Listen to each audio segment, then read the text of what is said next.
Just പുറത്തൊക്കെ പോയിട്ടൊന്ന് food കഴിക്കാന്ന് വിചാരിച്ചു. അപ്പൊ ബർത്ത്ഡേ ആയിട്ട് ഞാൻ തന്നെ കുക്ക് ചെയ്ത് കഴിക്കണത് ശരിയല്ലോ. എനിക്ക് എൻ്റെ ബർത്ത്ഡേക്ക് ഞാൻ തന്നെ ഫുഡ് ഉണ്ടാക്കി മെനക്കെട്ട് ഫുഡ് ഉണ്ടാക്കിയൊക്കെ ചെയ്യാൻ എനിക്ക് കുറച്ച് മടിയാണ്. വേറെ ആരുടെയും ബർത്ത്ഡേ ആണെങ്കിൽ നമുക്ക് ഫുഡ് ഉണ്ടാക്കാൻ ഒരു ഉത്സാഹമൊക്കെ ഉണ്ടാവും. സ്വന്തം ആവുമ്പോൾ ഒരു മടിയാണ്. അപ്പോൾ പുറത്തൊക്കെ പോയിട്ട് ഇന്ത്യൻ ഫുഡൊക്കെ കഴിച്ച് പിന്നെ കുറച്ച് ഗ്രോസറീസ് ഒക്കെ വാങ്ങാനുണ്ട്. അപ്പോൾ അതൊക്കെ ആയിട്ടുള്ളൊരു വ്ളോഗാണ്. അപ്പോൾ 2 കുട്ടന്മാരും ബാക്കിലുണ്ട് കേട്ടോ. അപ്പോൾ അച്ഛനമ്മ പോയതിന് ശേഷം ഞങ്ങൾ ആദ്യമായിട്ടാണ് ഇപ്പം ഇങ്ങനെ പുറത്തേക്ക് പോകുന്നത്. സത്യം പറഞ്ഞാൽ ഞങ്ങൾ 4 പേരായിട്ട് ഫസ്റ്റ് ടൈമാണ് ഇങ്ങനെ ഒരു ഔട്ടിങ് പോകുന്നത്. അപ്പോൾ ആ ഒരു എക്സ്പീരിയൻസും എങ്ങനെയുണ്ടെന്ന് അറിയില്ല, നോക്കണം. ഇവിടെ ന്യൂജേഴ്സിയിലെ എഡിസൺ എന്ന് പറഞ്ഞൊരു സ്ഥലത്താണ് കേട്ടോ കൂടുതൽ ഇന്ത്യൻസ് ഉള്ളത്. അത് കാരണം അവിടെയാണ് കൂടുതൽ ഇന്ത്യൻ ഷോപ്പുകളും ഇന്ത്യൻ റെസ്റ്റോറൻറ്റുകളും ഉള്ളത്. അപ്പോൾ ഞങ്ങളുടെ അവിടെ നിന്ന് ഏകദേശം ഒരു 40-45 മിനിറ്റോളം ഡ്രൈവ് ഉണ്ട് അവിടേക്ക്. ഈ പോകുന്ന വഴിയിലൊക്കെ ഒരുപാട് വീടുകളുണ്ട്. ഇതാ കണ്ടില്ലേ, നല്ല രസമുള്ള നല്ല ഭംഗിയുള്ള വീടുകൾ കാണാം കേട്ടോ ഇവിടെ. ഈ ഒരു റോഡിന് ഓക്ട്രി റോഡ് എന്നാണ് കേട്ടോ പറയുന്നത്. അപ്പോൾ ഇവിടേക്ക് എത്തിക്കഴിഞ്ഞാൽ നമുക്ക് കുറേ ഇന്ത്യൻസിനെ കാണാം കേട്ടോ. ഒരുപാട് ഇന്ത്യൻസ് ഉണ്ടായിരിക്കും.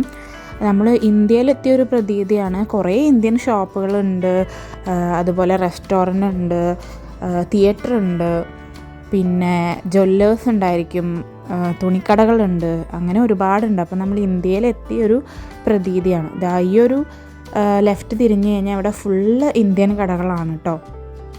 ഇത് ഇവിടെയുള്ളൊരു തിയേറ്ററാണ്, ബിഗ് സിനിമാസ്. ഞങ്ങൾ വല്ലപ്പോഴൊക്കെ നമ്മുടെ ലാലേട്ടൻ്റെ മൂവിയൊക്കെ ഇറങ്ങുമ്പോൾ അങ്ങനെയൊക്കെ എന്തെങ്കിലും ഹിറ്റ് പടമൊക്കെ ഇറങ്ങുമ്പോൾ ചിലപ്പോൾ വരാറുണ്ട്. ഈ കാണുന്ന റെസ്റ്റോറൻറ്റിലേക്കാണ് കേട്ടോ ഞങ്ങൾ പോകുന്നത്. മുകുൾ എന്നാണ് ഈ ഒരു റെസ്റ്റോറൻറ്റിൻ്റെ പേര്.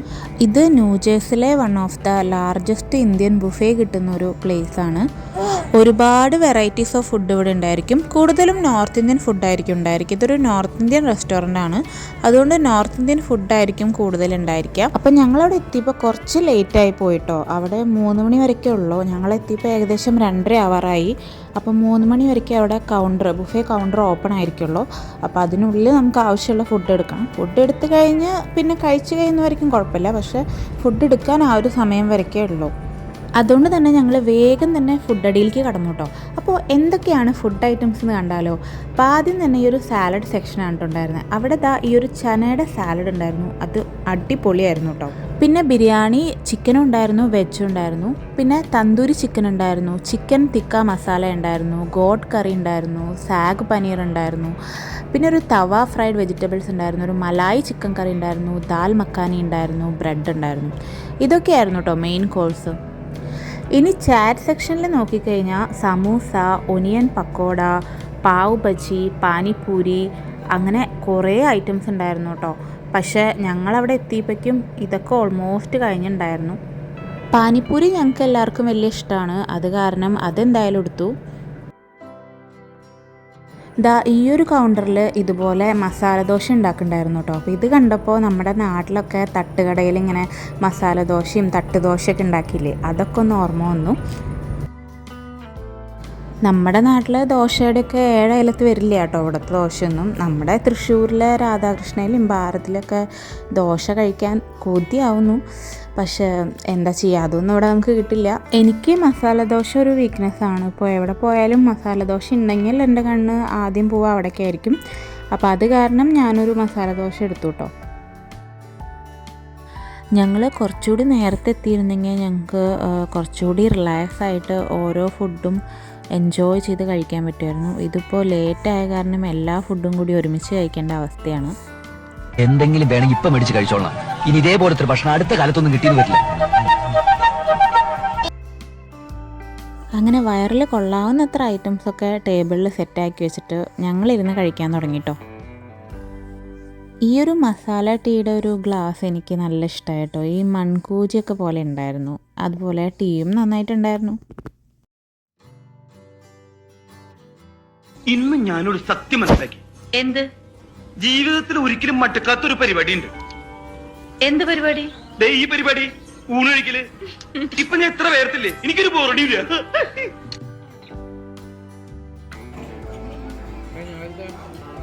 അങ്ങനെ ഞങ്ങൾ നല്ല എൻജോയ് ചെയ്ത് തന്നെ ഫുഡ് കഴിച്ചു കേട്ടോ. ധ്രുവക്കുട്ടി അവസാനമായപ്പോൾ കുറച്ചൊക്കെ ബാക്കി വെച്ചു. അപ്പോൾ അതൊക്കെ ഒന്ന് വായ കൊടുക്കാണ്. ദാ ഇവിടെ ഒരാൾ ഇതൊക്കെ കണ്ടിരിക്കുന്നുണ്ട്. എനിക്ക് എപ്പോഴാണ് കഴിക്കാൻ പറ്റാന്ന് നോക്കിയിരിക്കുകയാണ്. എന്ത് ചെയ്യുന്നേ? കുറച്ച് കഴിഞ്ഞപ്പോൾ പിന്നെ മോൻ നല്ല വാശിയായി. ഉറക്കം വന്നിട്ടുള്ള വാശിയാണ്. അപ്പോൾ സ്ട്രോളറിൽ തന്നെ വെച്ച് മെല്ലെ തട്ടിക്കൊടുത്ത് ഉറക്കാൻ പറ്റുമോ നോക്കുകയാണ്.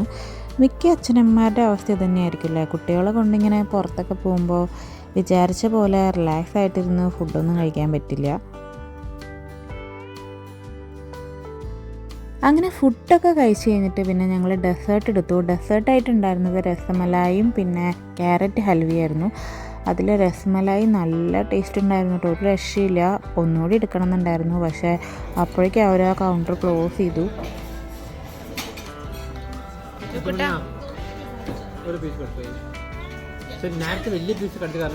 ധ്രുവക്കുട്ടിക്ക് ഇങ്ങനത്തെ ഐറ്റംസിനോട് വലിയ താല്പര്യമില്ല കേട്ടോ, അത് കാരണം അവൻ കഴിച്ചില്ല. അതിന്റെ വെള്ളം കുടിച്ചു നോക്ക്. ഫോർ ആർദ്ര ഹാപ്പി ട്രീ.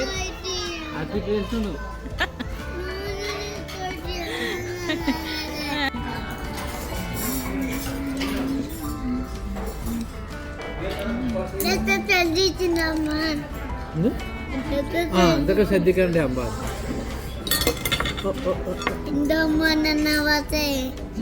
നീ എന്താ നന്നാവാത്തെ?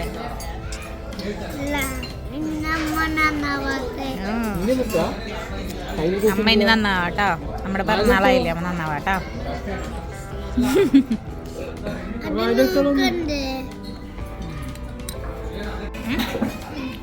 എന്നുണ്ട് കേട്ടോ.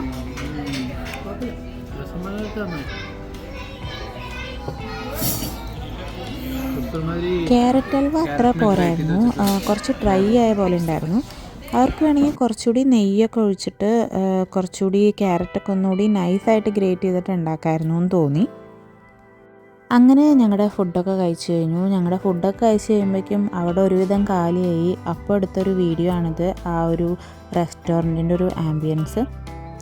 നല്ല ഫുഡായിരുന്നു കേട്ടോ. ഒരാൾക്കൊരു $25 അവർ ചാർജ് ചെയ്യുന്നത്. അതായത് നാട്ടിലെ ഏകദേശം ഒരു 2100 മുകളിൽ വരും.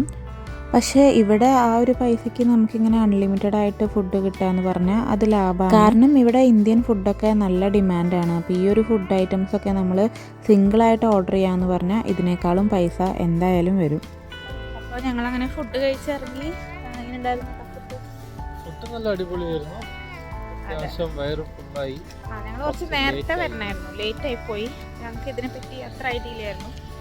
അല്ലെങ്കിൽ നമ്മൾ കുറച്ച് വയറ് കാലിയാക്കിയൊക്കെ വന്നാൽ കുഴപ്പമില്ല, നമുക്കത് ആ പൈസ ലാഭിക്കാം. നന്നായിട്ടുണ്ടായിരുന്നു, അടിപൊളിയായിരുന്നു, ഒരു ഡിഫറെൻ്റ് എക്സ്പീരിയൻസ് ആയിരുന്നു. ഇനി വരാം, ഇനി വേറൊരു ദിവസം വരാം അല്ലേ. ധ്രുവക്കുട്ട എങ്ങനെയുണ്ടായിരുന്നു കുട്ടാ ഫുഡ്? ഇഷ്ടമായോ?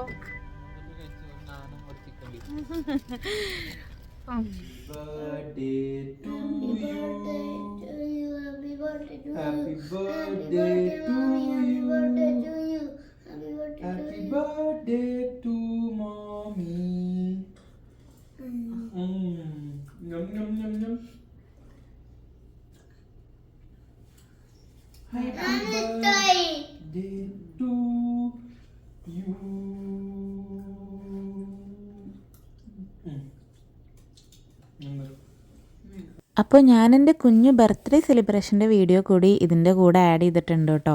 അപ്പോൾ ഇതൊക്കെയാണ് ഞങ്ങളുടെ സന്തോഷങ്ങൾ. ഇങ്ങനെ ഫാമിലി ആയിട്ട് കേക്ക് കട്ട് ചെയ്ത് കുഞ്ഞ് ബർത്ത്ഡേ സെലിബ്രേറ്റ് ചെയ്യുക, ഇന്ത്യൻ ഫുഡ് കഴിക്കുക. ഇന്ത്യൻ ഫുഡ് കഴിക്കാൻ പറ്റിയാൽ തന്നെ വലിയൊരു സന്തോഷമാണ്. അപ്പോൾ ഇവിടെ നമുക്ക് ഏറ്റവും കൂടുതൽ മിസ് ചെയ്യുന്നത് നമ്മുടെ നാട്ടിലെ ഫുഡാണ്. അതുകൊണ്ട് നമ്മൾ ഇങ്ങനെ പുറത്തൊക്കെ പോകുമ്പോൾ ചിലപ്പോൾ ഇവിടുത്തെ ഫുഡും കഴിക്കാറുണ്ട്. അതിൻ്റെ ഒപ്പം തന്നെ നമ്മുടെ ഇന്ത്യൻ റെസ്റ്റോറൻറ്റൊക്കെ തപ്പി പിടിച്ച് ഇവിടുത്തെ ഫുഡുകളും കഴിച്ച് നോക്കാറുണ്ട്.